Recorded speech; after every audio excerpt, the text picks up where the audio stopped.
Bom, boa tarde ou boa noite a todos. Bem-vindos a mais uma mesa do Festival da Palavra. Meu nome é Yuri Ranati, eu vou conduzir essa conversa hoje com o escritor homenageado da festa, Ignácio de Loyola Brandão, que está aqui já do meu lado, posicionado para a gente começar a conversa.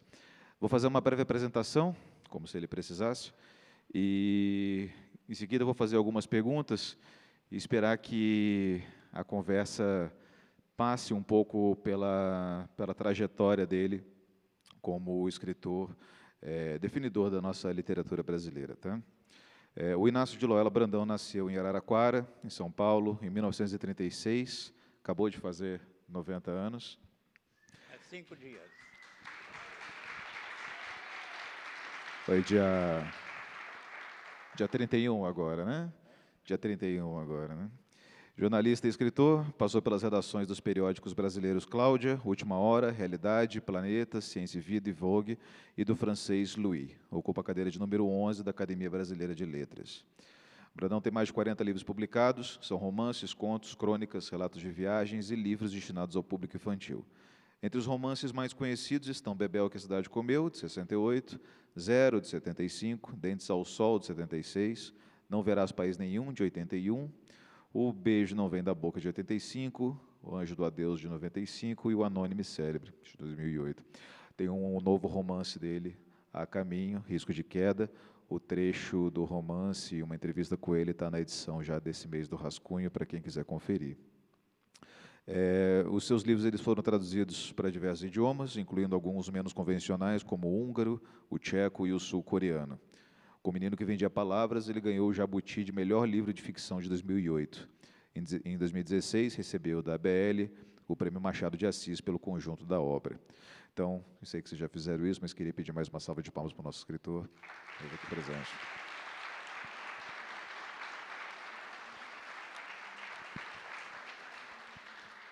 Muito bem. Inácio, então, boa tarde, obrigado por estar aqui. Boa tarde. Queria começar perguntando para você sobre os contos, na verdade, porque a gente vê que na sua literatura, tanto do romance, mas principalmente dos contos, o senhor vem participando dessa renovação do conto urbano aqui no Brasil, né, na esteira enfim, dos grandes nomes aqui, Dalton Trevisan, enfim, da João Antônio, Lígia Fagundes Telles, Rubem Fonseca e tantos outros, né? E a gente está aqui nesse festival que tem como tema Ler a Cidade, Ler o Mundo, e queria saber como é que como se dão assim, as bases constitutivas do seu olhar para a cidade na formação da sua literatura, né? Como é que você enxerga a cidade no movimento? Porque a gente entende que a literatura da geração anterior, né, que é José Luiz do Rego, enfim, era mais rural, e você foi indo, então, para esse olhar urbano, que fez parte também tanto da sua formação como pessoa, como da sua literatura. Queria que você pudesse falar um pouquinho disso, por gentileza. Nunca morei na roça. Fui muitas vezes, porque tem parentes e tal. Mas eu gostava da cidade de Araraquara. Gosto ainda. E aí, meu sonho e de toda a minha equipe, minha turma, era ir para São Paulo. Tinha paixão por São Paulo. E eu queria ser roteirista de cinema. E eu falei, só em São Paulo que eu posso. E minha mãe dizia, não, meu filho, fica aqui. Faça como seu pai, entre para a ferrovia, vai para a Caixa Econômica, vai para o Banco do Brasil, você precisa de segurança. E eu vi meu pai trabalhar 35 anos, não faltou nenhuma vez, nunca, e terminou preterido para o mais alto cargo que ele queria na contadoria. Então eu falei, eu quero essa vida. Depois tinha um outro fator muito curioso do meio, eu e meu grupo. Eu um dia pedi uma menina em namoro, Gilda Paris. Aí ela falou, não, meu pai não quer, meu irmão está bravo, etc. Eu falei, mas a gente namora escondido. Todo mundo namorava escondido. Aí ela falou, não, eu não quero não, você é muito feio. Aí eu fiquei com aquilo na cabeça. E depois eu e todo o nosso grupo, nesse grupo tinha Zé Celso Martinez Correia, tinha Sidney Sanches, que terminou presidente do Supremo Tribunal Federal. Nós nos reuníamos na biblioteca todos os dias. Era um bando de coisas. O Sidney só lia a revista dos tribunais, mas chegou presidente. Mas aí a gente falou, gente, se a gente quiser morrer, a gente fica aqui. Porque aos 19 anos a gente vai namorar, aos 20 vai casar, aos 21 vai ter um filho, aos 22 vai trabalhar na Caixa Econômica, coisa, e nós nunca mais saímos. Então nós fomos embora. Paixão por São Paulo. Cidade complicadíssima para mim, mas eu adorava prédios. São Paulo tinha luzes acesas nas lojas durante o dia, eu nunca tinha visto isso. Araraquara era uma coisa assim. Ou seja, eu fui me entrosando cada vez mais no mundo urbano, e consegui um emprego no jornal Última Hora, que era um dos grandes jornais brasileiros na época, criado pelo Samuel Voiner.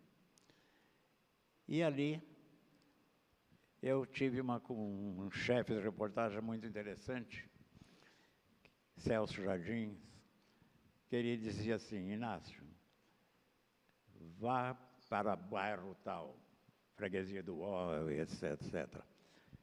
E faça uma reportagem. A Última Hora vendia muito nos bairros. Mas via sempre a mesma reportagem, né? Falta de água, falta de esgoto, falta de luz, falta de violência, etc. Aí ele falou assim, faça uma matéria diferente. Foi por primeira vez, e eu comecei a conversar com as pessoas, e vinham as mesmas histórias, a luz que falta. Aí eu procurei, falei, quem é o cara mais velho aqui? Eu fui lá, conversei, ele me contou a história do bairro. E aí eu comecei a fazer uma série de histórias diferentes dos bairros. E aí, daí em diante, eu passei a ser um cronista de São Paulo. Não era cronista, reportagens de São Paulo, São Paulo, São Paulo. E me apaixonei de vez. Então, eu sou urbano, eu sou um caipira que se tornou urbano e que tem paixão por essa cidade louca até hoje.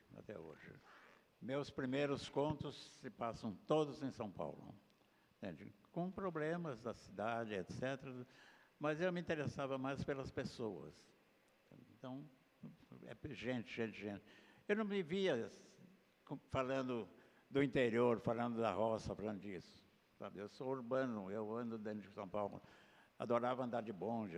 Então, um dia, eu lembro que eu entrei na redação e encontrei na redação, eram 14h, a redação vazia, eu encontrei o Nelson Rodrigues. Ele escrevia uma coluna diária no jornal chamado A Vida Como Ela É. Era uma história de classe média e que sempre tinha um final surpreendente. E ele estava lá, ele era um grandão, ficava falando pelo telefone, né?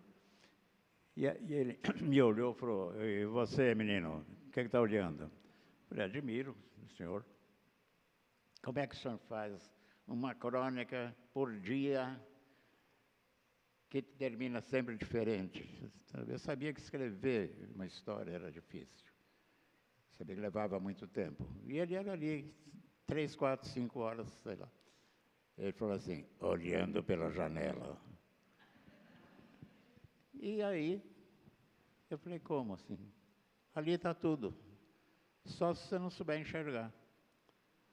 E a partir daí, eu pensei que eu tinha que olhar, que eu tinha que conversar, que eu tinha que ouvir. E aí eu passei a ser um cronista de São Paulo. Um cronista que, na verdade, era um contista de São Paulo.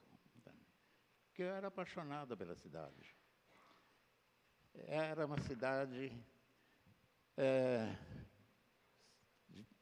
violenta, era uma cidade maluca, era uma cidade interessante, era uma cidade moderna e etc. E que também, de vez em quando, eu ia fazer reportagens policiais. E a primeira vez que eu fui fazer uma reportagem policial, eu não sabia, mas os caras me deram a dica. Tinha a turma da polícia, de repórter policial, todos andavam armados. Eu já achava aquilo meio estranho.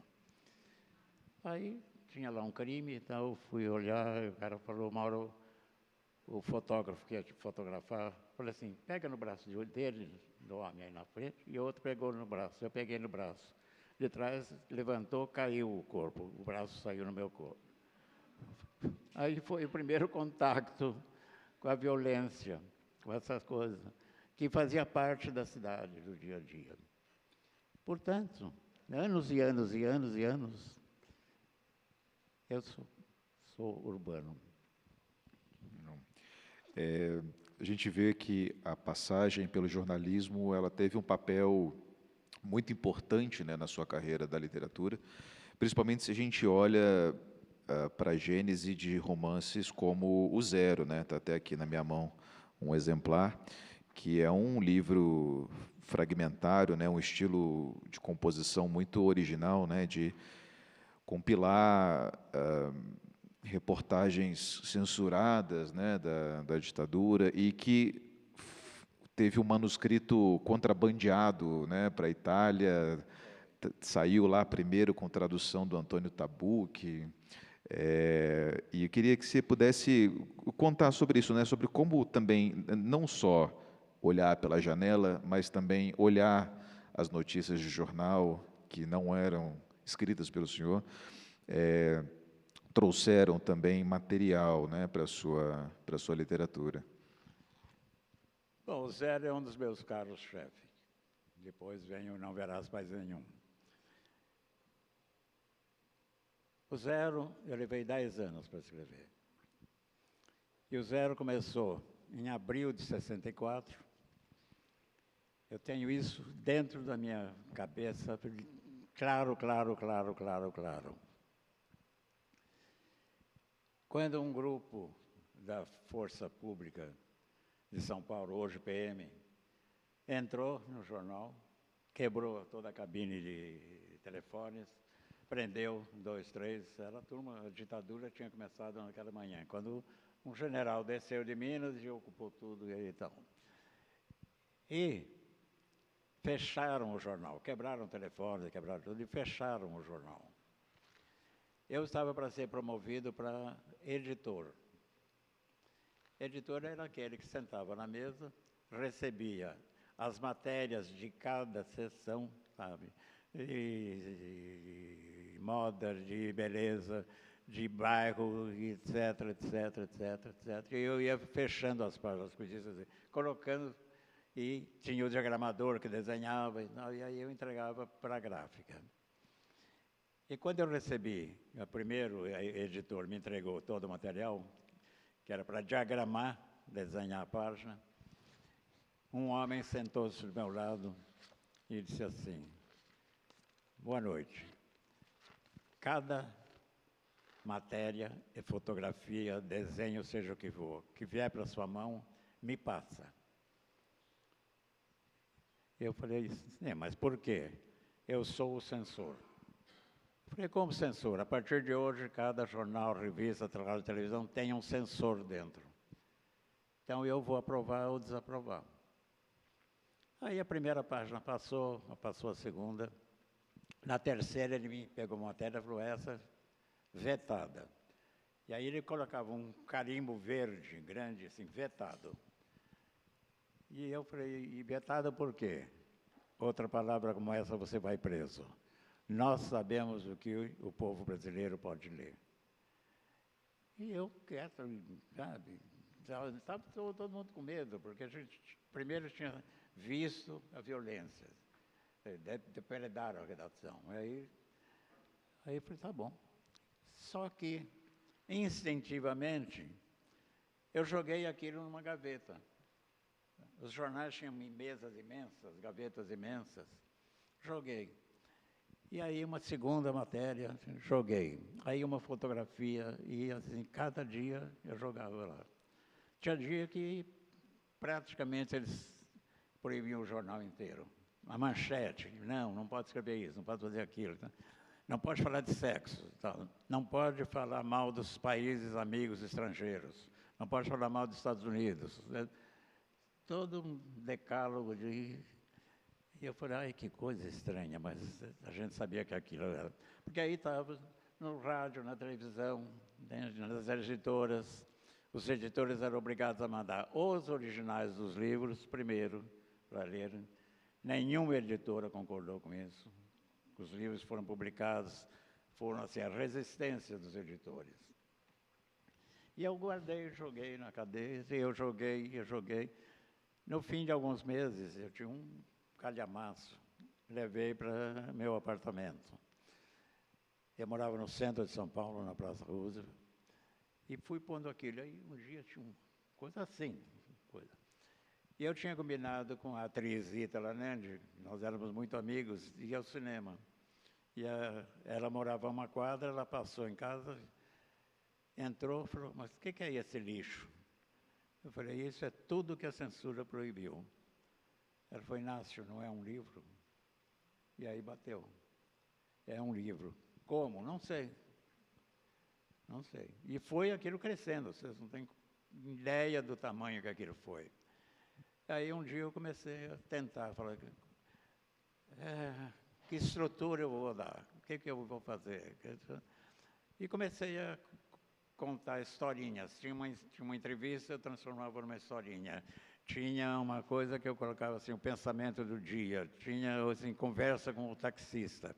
Os taxistas sempre foram grandes informantes das coisas, porque tudo se passa ali dentro. E aí fui. E tinha um bando de pequenas histórias, um bando de notícias, um bando de manchetes, e desenhos, sabe, e tiros. E aí eu falei, vou dizer, deu um tiro, não. Aí eu pus assim, bang, ou tum, tum, tum, tum, tum. Tudo que veio na cabeça, eu fui colocando. Eu também tinha lido alguns livros do João dos Passos, um grande escritor americano, da turma do Hemingway, e que ele fazia, tem num dos livros, referências aos jornais de televisão, de telejornal. Da trilogia USA dele, né? Daquela... Exato, assim. E aí eu fui pondo também notícias e tal. E aí eu comecei a pôr pensamentos que me vinham na rua. Às vezes não tinha nada a ver com a ação e tal. E aí fiz um calhamaço assim. Tinha umas 500 páginas, 600. Aí eu fui limpando, mas sempre em lances, e pedaços e coisas. Levei para o primeiro editor, ele falou, mas isso não tem... Ninguém entende. O que é? Cadê a história? Eu falei, a história é verdade, tem que ter uma história. Claro. E aí eu resolvi um cara muito simples, José. José é o nome mais brasileiro. E aí, José, tá bom, o José eu já tenho.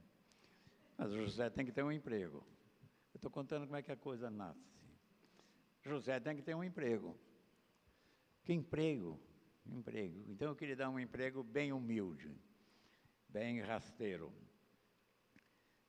Uma noite eu fazia também crítica de cinema. Uma tarde eu fui ao cinema, entrei, assisti no filme, o cinema é o Paissandu, no centro de São Paulo, e eu não tinha almoçado, eu comprei um sanduíche e estava comendo o sanduíche e tal. Aí me interessei muito por filme, pus o sanduíche na poltrona do lado. E continuei olhando o filme, aí eu ouvi assim... Olhei, tinha um rato desse tamanho comendo sanduíche. Aí, quando terminou, eu falei para o porteiro, falei, pô, mas tem rato dentro desse cinema? Como é que é isso? Não... Comendo os meus sanduíches, etc, etc. E é contra a higiene. Né? Ele falou, temos um problema muito grande, nós não temos ninguém que mate ratos. Pronto. Era o emprego de José. A primeira frase de zero é José mata ratos num cinema poeira. E aí vem o encontro de José com a mulher dele, e aí vem o encontro com o terrorismo, aí vem o encontro com todas essas coisas. E eu aumentando o livro, eu aumentando. Eu depois passei para a Editora Abril, e a Editora Abril, que era uma potência, tinha um departamento de documentação sensacional. Todos os assuntos nas pastas. E um dia, uma das trabalhadoras, uma socióloga, falou: Inácio, vem cá, leia essa carta. Era uma carta de uma prisão contando tortura. Porque se tinha um sistema especial que os presos e os torturados tinham canais que chegavam aos jornais e os jornais mandavam secretamente para a Europa e para os Estados Unidos, principalmente a Europa. Leia, aí eu li. E aí, daí em diante, eu passava sempre, a Neide me passava as coisas. E eu fui ficando mais horrorizado, porque eram relatos tenebrosos. Bom, publiquei o livro, levamos 10 anos, nenhum editor aceitou. Finalmente, eu consegui mandar o livro para a Itália, para uma professora, Luciana Stagagnopicchio, que tinha relações com a Feltrinelli, e a Feltrinelli aceitou, é uma das grandes editoras. E a Feltrinelli era o jornal, era a editora que tinha lançado o Dr. Zhivago, que explodiu no mundo, né? Eu falei, que bom, eu vou ser o segundo Zhivago. Não fui. Não fui, mas o livro saiu primeiro em italiano, traduzido por um dos grandes escritores, desculpa, Antônio Tabucchi. Grande, até hoje é um grande, como já morreu. E aí fui para a Itália e trabalhei junto ao Tabucchi na tradução. E a gente conversava, mas o que é isso? É mocassim. Eu falei, mocassim é um sapato sem amarrar. E tudo quanto era gíria, eu ia traduzindo para ele. E a gente fez um trabalho conjunto muito bonito, e foi uma grande amizade. E eu andava com ele pela Toscana. Ele morava numa cidadezinha ao lado de Pisa. E a gente andava, e depois a gente comia e bebia vinho, e ele traduzia. E o livro acabou sendo levado para a Itália pelo Jorge Andrade. Jorge Andrade foi um dos grandes dramaturgos brasileiros. Ele ia fazer um perfil, tinha uma revista chamada Realidade, ele ia fazer um perfil sobre um poeta brasileiro, cujo nome agora me escapa, daqui a pouco eu lembro. Acho que era o Murilo Mendes, talvez, não é, né? Murilo Reis. Acho que era o Murilo Mendes, né? O simbolista. Eu ontem encontrei uma pessoa, ele falou assim, olha, eu estou bem velho e tal, mas eu só esqueço o que está acontecendo agora. Tudo que passou eu lembro. Eu falei, eu só lembro o que está acontecendo agora. E não estou gostando do que eu estou ouvindo agora. Mas, enfim, aí o Jorge Andrade ia entrevistar o Murilo, falou, eu levo para a professora Luciana Stagagnopicchio, que ela conseguiu a venda e tal. E o livro foi publicado e foi muito falado.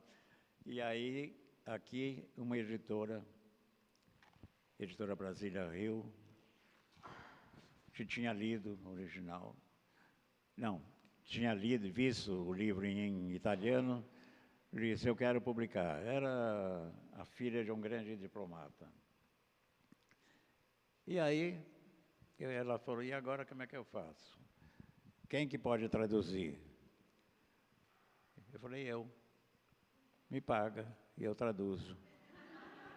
E entreguei meu original. E ela riu e pagou.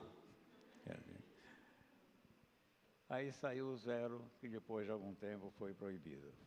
Então, e aí, depois dele ter sido lançado na Itália, ele foi lançado no Brasil, só que você ainda teve alguns problemas com o lançamento dele aqui no Brasil, não foi? virou um grande problema. O que eu recebia de ameaça, eu que de vez em quando passava alguém no jornal e falava assim, olha, nós estamos de olho em você. Mas o que eu podia fazer? Juro que eu cagava de medo, claro. Não era brincadeira. Mas eu queria ver aquele livro publicado. E o livro teve uma repercussão muito grande, mas nenhum crítico falou que era a ditadura, que era uma crítica da ditadura. Eles foram analisando assim, mais superficialmente, porque senão podia denunciar o livro. Até que um dia o Mino Carta, um jornalista, estava em Brasília, ele ligou para mim e falou assim, Inácio, o teu livro está na mesa do Armando Falcão, vai ser proibido. Eu trabalhava nesse tempo na editora 3. Eu fazia a revista Planeta. E foi uma grande aventura da minha vida, adorei. E eu falei, e toda a redação tinha um. E aí eu falei com o censor da editora 3. Falei, olha, o livro está lá, o que pode acontecer? Ele falou, olha, se eles proibirem por política, você procure um advogado. Mas se proibirem por moral e etc., fica tranquilo que não vai. E aí, esse livro, que era altamente político, foi acusado de imoral. E se salvou. A imoralidade ajuda. Tá? É sempre bom. O interessante nisso tudo é que esse censor ficou meu amigo, muito amigo, Dr. Bloch. E eu não entendia como aquele homem, culto, interessante, inteligente, elegante e tal, tinha aquela função. Mas eu contei essa história para fazer um final. Anos depois, eu fui com um dos primeiros grupos de escritoras que foram para Cuba. Acho que foi em 78, uma coisa assim. Era eu, o Antônio Calado, o Fernando de Moraes, a mulher do Calado. Fomos até o Peru, do Peru pegamos um documento para entrar em Cuba, ficamos em Cuba, fomos muito bem recebidos, vivemos Cuba, fiz um livro sobre Cuba, Cuba de Fidel, e a Revolução estava no auge, funcionava, aquilo funcionava, o país funcionava. E aí, uma tarde, uma noite, teve uma reunião com os exilados brasileiros, 200 exilados brasileiros. E nós. E eles queriam saber uma coisa assim, vai ter anistia, vai ter anistia. Era um desespero, eles não queriam ficar lá. Era um horror ser exilado. Vai ter, não vai ter, não vai ter. Conversamos. E aí acabou, como tudo acaba em Cuba, vamos tomar um rum. E fomos para um bar, umas 20 pessoas. E eu estou andando, uma mulher veio e colocou o braço no meu, deu uma abraçada assim. Falou, Inácio, em que facção você atuou? Eu falei, facção? Aliás, facção é hoje, mas era em que grupo secreto você tinha? Eu falei, nenhum. Ela falou, para disso, pode falar, aqui não tem problema de falar. Qual deles? Então tinha 20 coisas, não sei o que, vermelho, papapá, blá, blá, blá. Eu falei, não, nenhum. Ela falou assim, as cenas de tortura, só alguém que participou lá dentro, lá embaixo, poderia publicar. Eu tinha copiado as cartas que os presos políticos mandavam para os jornais e mandavam para o departamento de arquivo da Abril. Que eu copiei, mudei o nome e pus. Ela falou, então me diga em que facção foi. Eu falei, nenhuma. Aí eu virei para ela falou, não, que curioso, eu contei. Eu falei, foi assim. Ela falou, olha, perfeito. Aí eu falei assim, qual é seu nome, por favor? E aí, ela deu um carimbo de autenticidade. Ela falou, eu sou Clara Scharf. Clara Scharf era a mulher do Marighella, o grande do mundo subterrâneo que combateu a ditadura e foi assassinado. Então,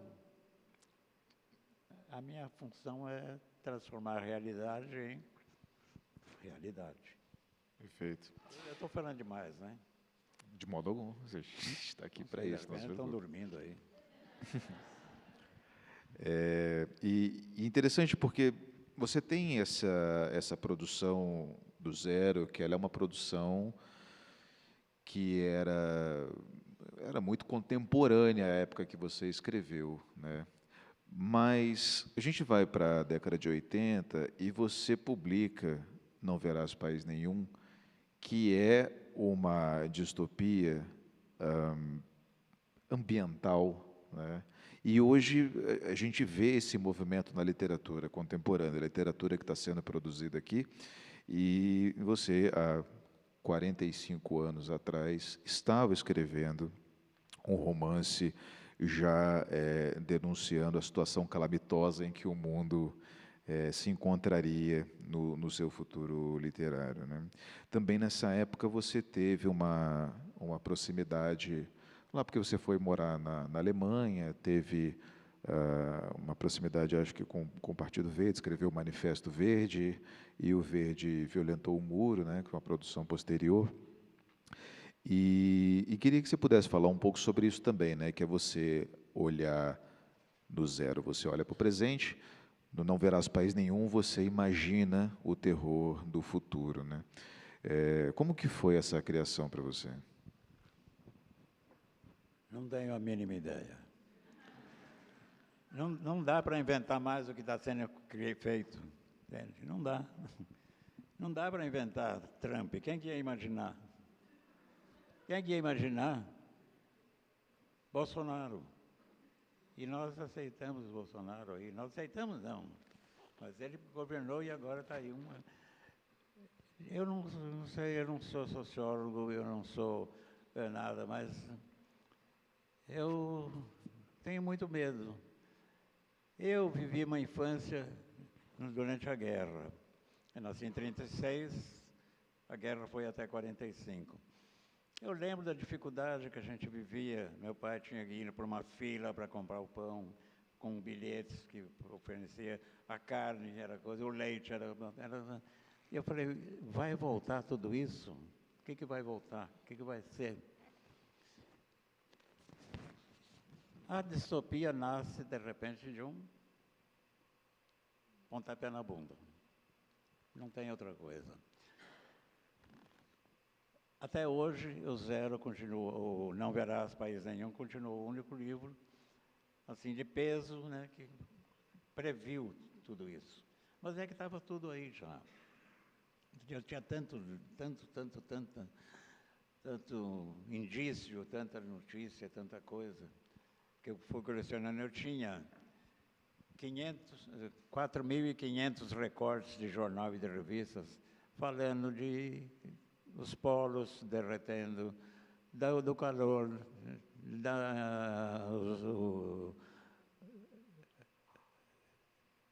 das queimadas, e tudo estava já aí, coisa.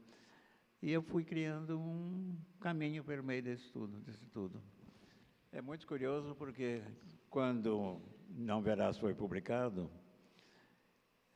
e ele foi publicado pela Codecri, a Codecri era a editora do Pasquim. O editor ligou para mim e falou, amanhã sai o livro, Nosso Maior Fracasso. Porque era um livro horroroso, terrível, de tudo, sabe? Pessoas morrendo, doenças, etc. E o sol matando, etc. Aí a gente bebendo a água era urina reciclada. Depois eu vi um filme do Kevin Costner, que ele estava numa jangada, vivendo no mar e reciclava a própria urina. Falei, filha da puta, leu o meu livro e copiou.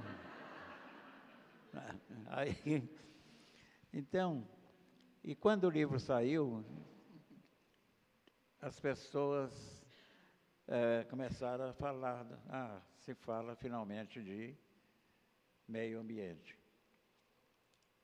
Menos a Veja, que escreveu um artigo de um jovem chamado José Onofre, que fala assim: Inácio de Loyola pensa como um arquiteto e realiza como um servente de pedreiro. 40 anos o livro é vendido. Já vendeu 1 milhão de exemplares. Foi traduzido para 10 línguas. Portanto, a crítica, você não sabe bem o que eles querem. Mas eu não escrevo para eles. Não escrevo para eles, eu escrevo para nós todos.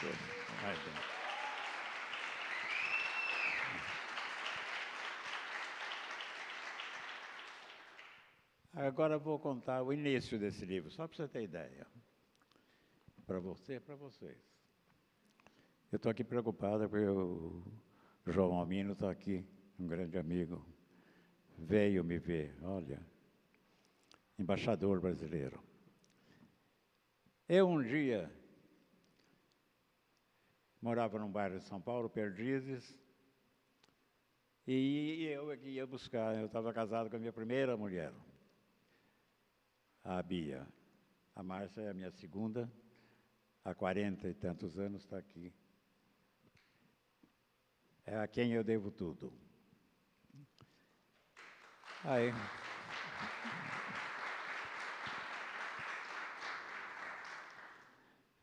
Aliás, foi ela que falou, você tem que ir já fazer uma cirurgia de catarata, que não estava mais enxergando. E falou, o que é? Ela falou assim, vamos. Eu falei, eu não vou lá, vamos cortar meu olho, vamos fazer essa coisa, tinha pavor. Ela me levou, fiz a cirurgia, não corta olho coisa nenhuma. E hoje eu estou enxergando como minha neta, de 3 anos. Bom, fui à padaria e a gente estava conversando e naquele momento tinha acabado de morrer um ipê, que tinha, sei lá, 70 anos, no centro da quadra. Muito, era uma árvore símbolo da gente. Um ipê amarelo, lindo. Aí, esse ipê morreu, secou. Aí a gente conversando, o padeiro falou, olha, todo dia quando eu chegava às 4 da manhã, a mulher do 167 estava regando o ipê. Aí a gente falou, mas está certo, regamos a árvore, mesmo dia de chuva. Nesse momento, eu tinha muita relação, eu fazia muita entrevista com vocês, conversei com a professora Nanusa Menezes, da USP, especialista em coisa, em meio ambiente. E também com o Aziz Absaber, que também foi um dos grandes coisas. E eles mandaram um técnico. E o técnico descobriu que a árvore tinha sido envenenada. Aí, um grupo ali pequeno, fomos até a casa da mulher. Ela veio toda, entendeu? A gente falou assim, olha, por acaso envenenou essa árvore? Ela falou, como? Por quê? Porque a senhora foi vista sempre regando e a árvore morreu. E nós procuramos saber e aí foi envenenada. Por quê? Ela falou, tem razão. Essa maldita árvore sempre sujou a minha calçada com essas flores desgraçadas. Foi tum na cabeça. Foi a primeira insight que eu tive de coisa. A partir desse momento, eu comecei a prestar atenção em tudo que era notícia de jornal. De repente, tainhas que em Santa Catarina ficavam cegas, sem razão. Negros que ficavam brancos. E doenças estranhas que aconteciam, e etc. E eu cortando, selecionando, e cortando, sem saber o que ia fazer.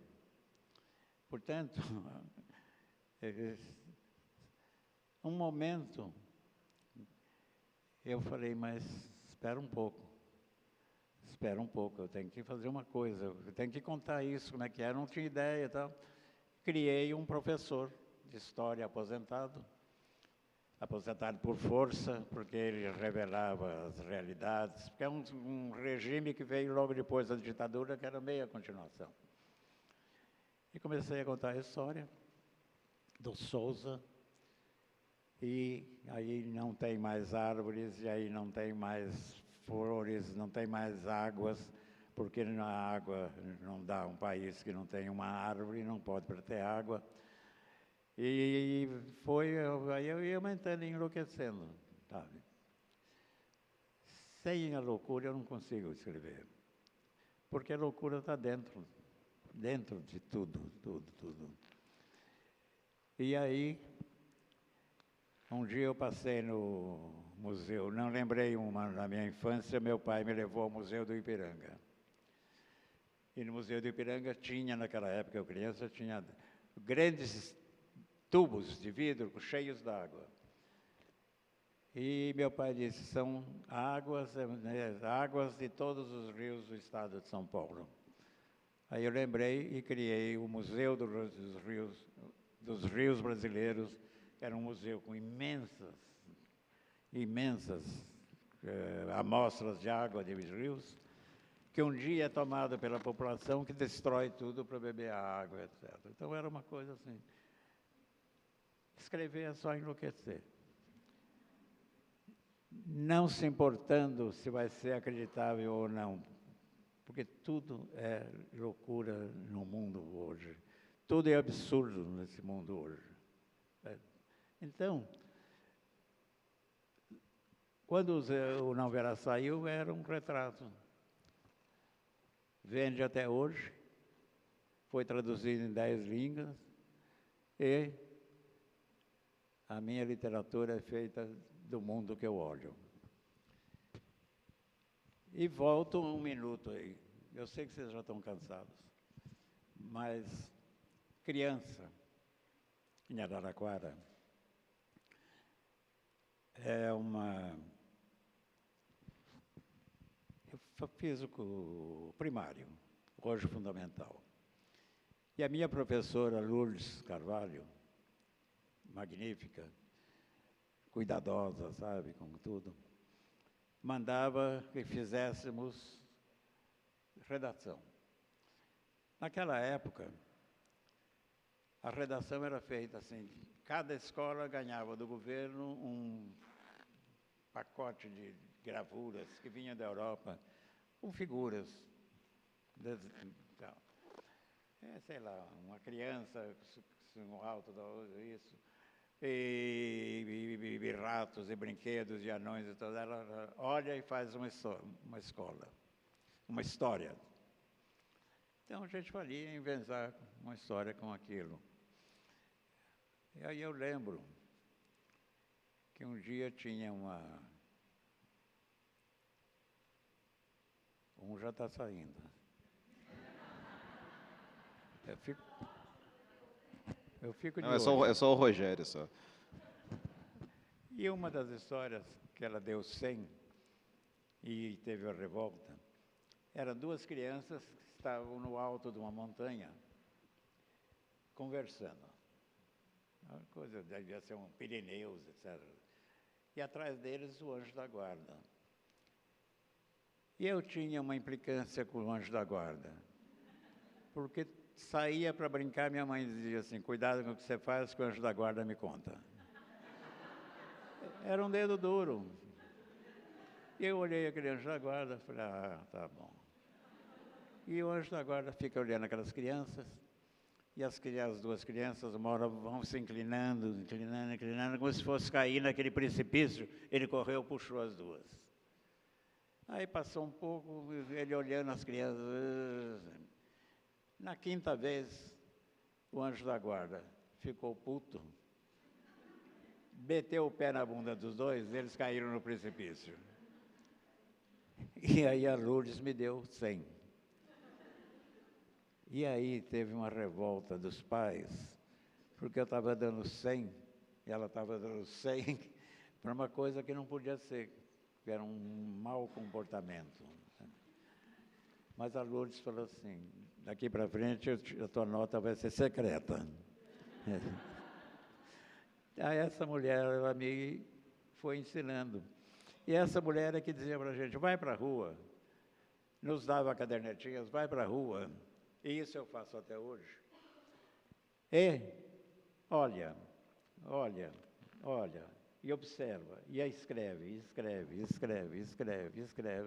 E daí você tira o assunto. O assunto é a vida aí fora.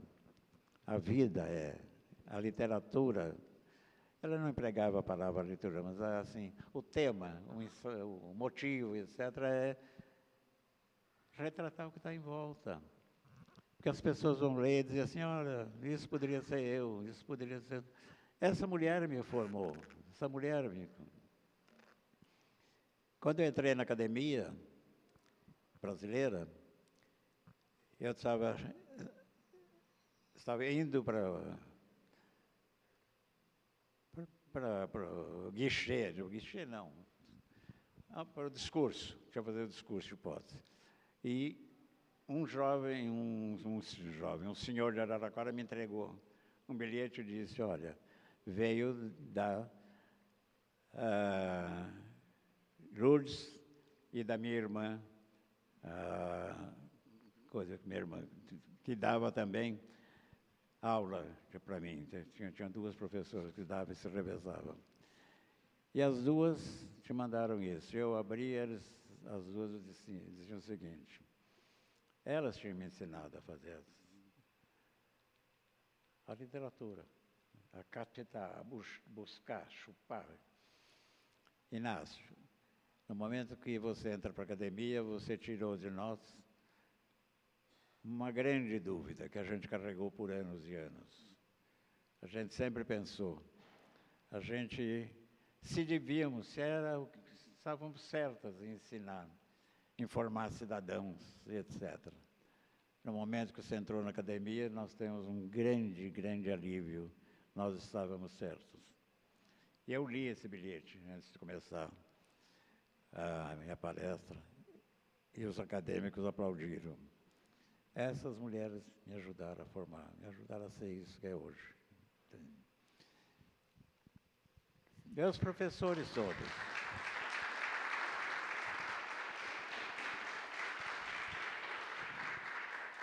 Fui formado pelos professores.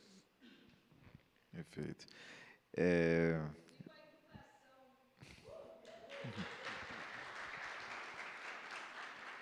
Que bom que você parte do seu ímpeto literário a partir das suas histórias compostas da infância, né?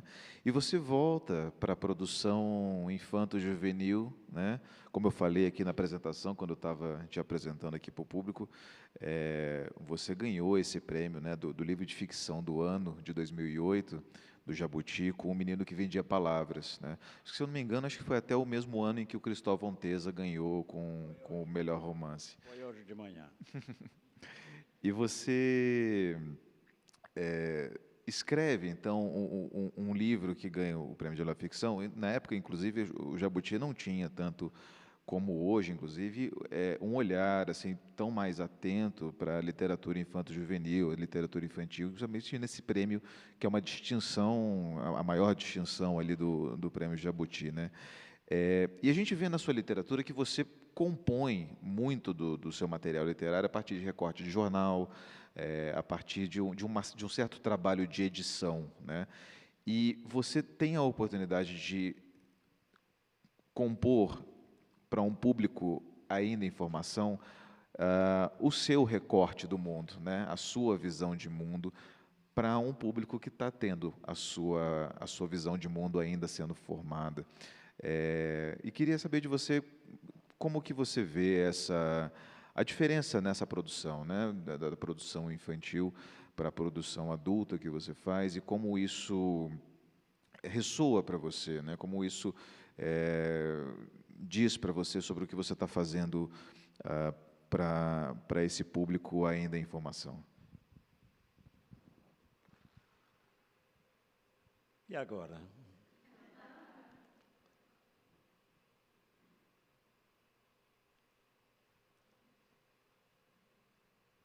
Eu, às vezes, fico até preocupado.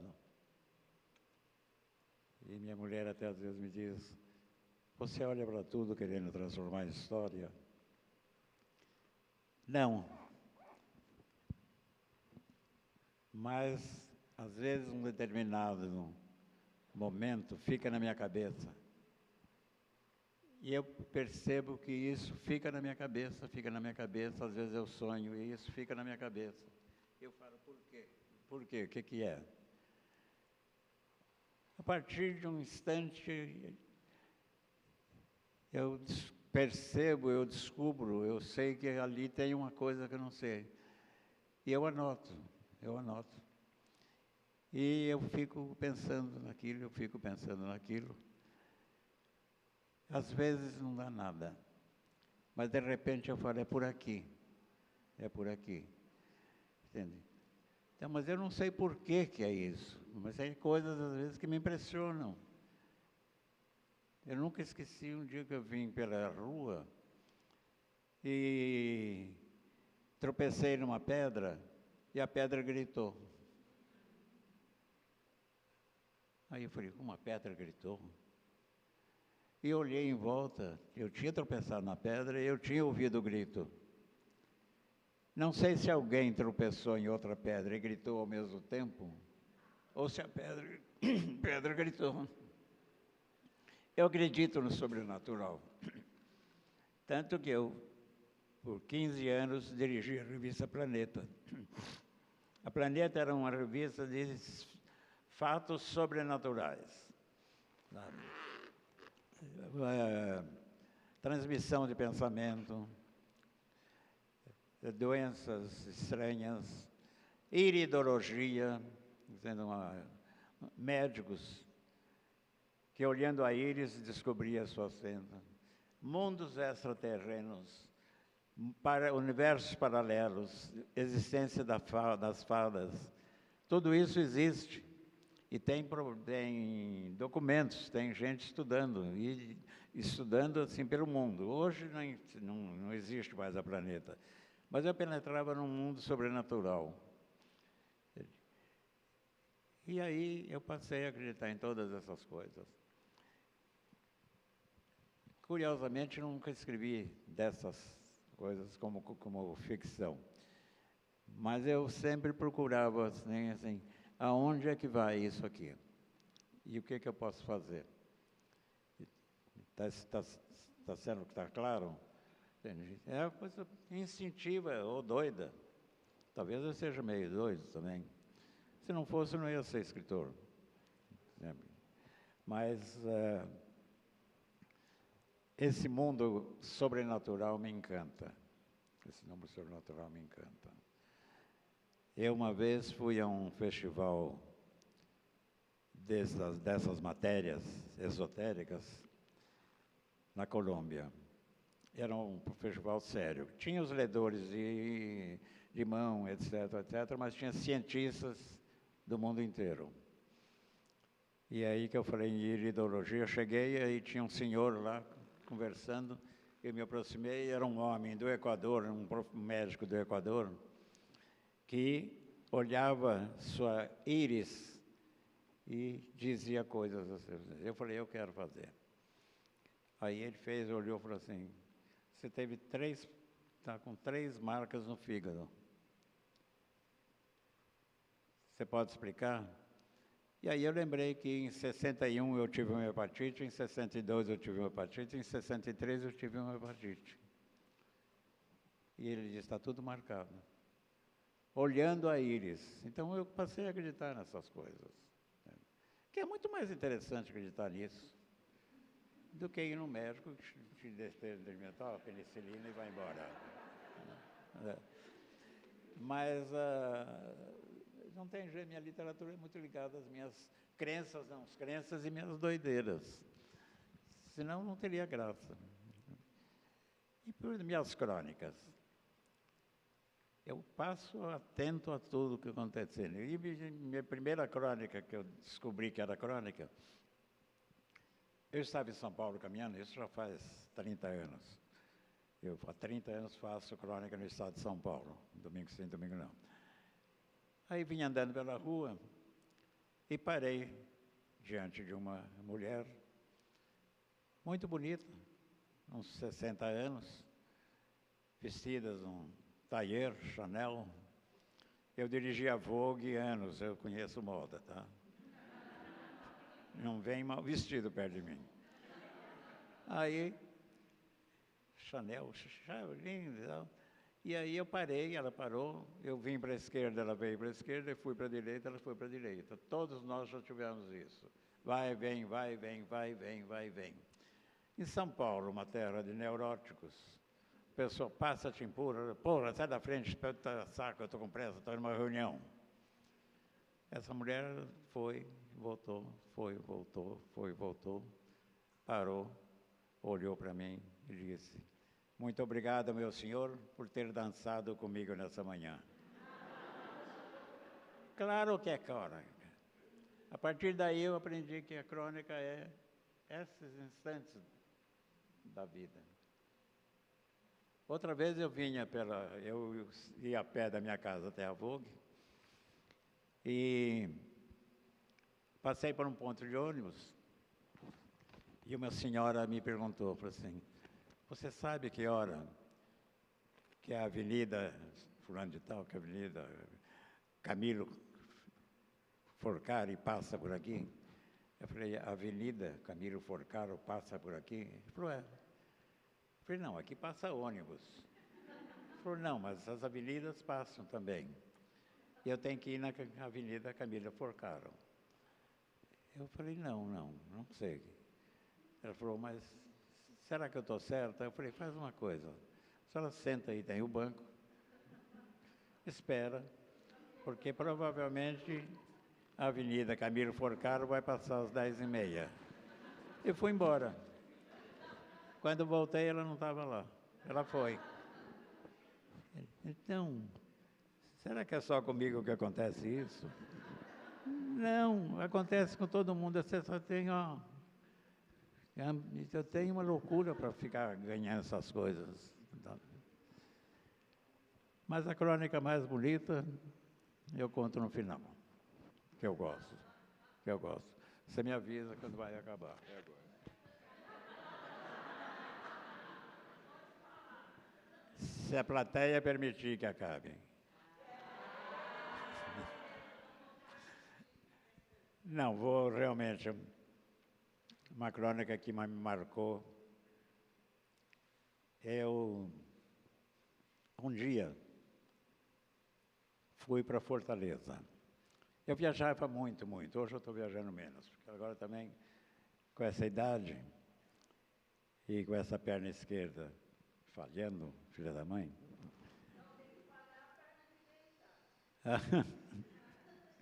Aí, fui para Fortaleza. Quando desci do avião, veio a secretária de Cultura de Fortaleza. Saí do avião, ela veio e falou: olha, Inácio, tinha uma grande feira de livros, que era anual, uma bienal. Ela falou: nós estamos mudando um pouco as coisas. Você gostaria de fazer a sua fala num bairro da cidade ou numa pequena cidade do sertão cearense? E eu achei a ideia interessante, né? Saí lá daquele atmosfera de Bienal, com todo mundo andando para lá, para cá, para lá, para cá, para lá, para cá, aquele barulhão que você fala. Não tem? Falei: vamos embora. E falei: bom, eu vou até o hotel, deixar a mala e volto. Eu falei: não, tem uma van na porta, põe a van lá e nós vamos. Fomos para a primeira cidade do sertão cearense. Aí, uma cidadezinha, como é que chamava, Márcia? Ocara. Aí, fui para Ocara, uma cidade pequena, que produzia milho, mel e mais uma outra coisa. A população estava toda lá. Era a primeira vez que um escritor ia àquela cidade. Várias professoras chegando, todas assim. E foi no centro comunitário. Sábado, todo mundo arrumadinho, bonitinha. Veio o profeta do tempo, sempre um senhor que prevê o tempo para me cumprimentou e depois ele dançou o Bumba Meu Boi para mim. E agora as professoras falaram: está com você. Aí uma delas falou, sobre o que você vai falar? Falei, sobre a transcendência fundamental da matéria. Ela falou, meu Deus, para essa turma. Eu falei, claro que não. E comecei a contar história. História na própria minha infância, minhas coisas, como é que eu fazia isso, conto, etc. E um silêncio total.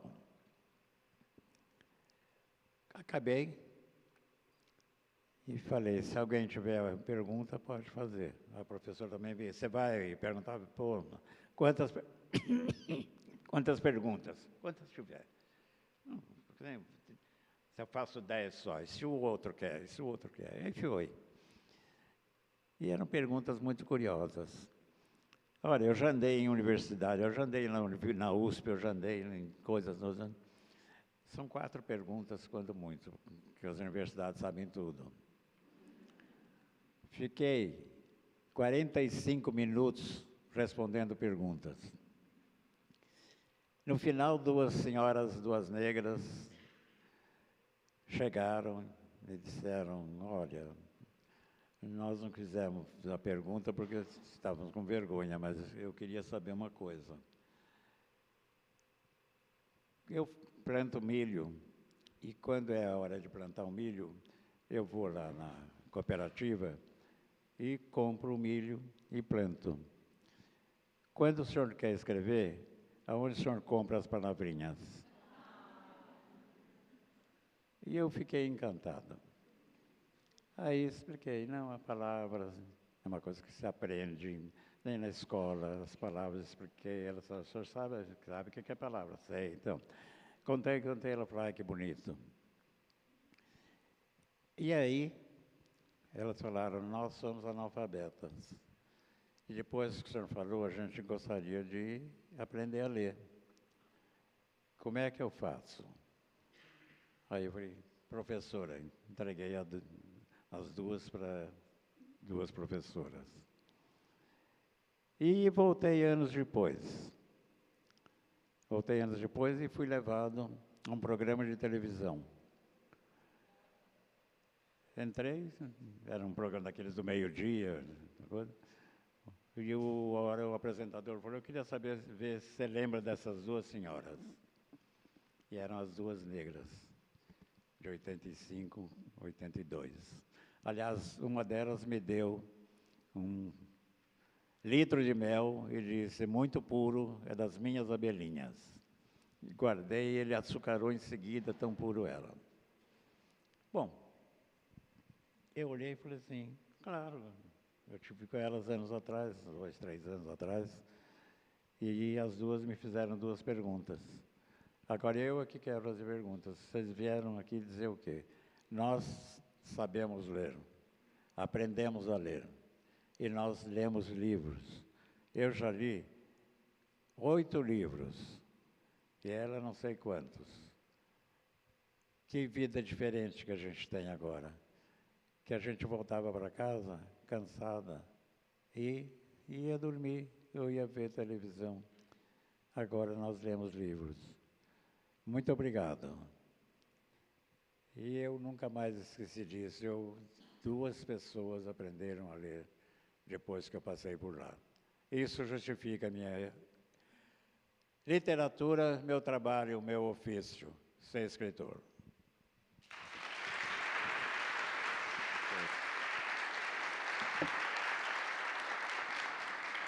Bom,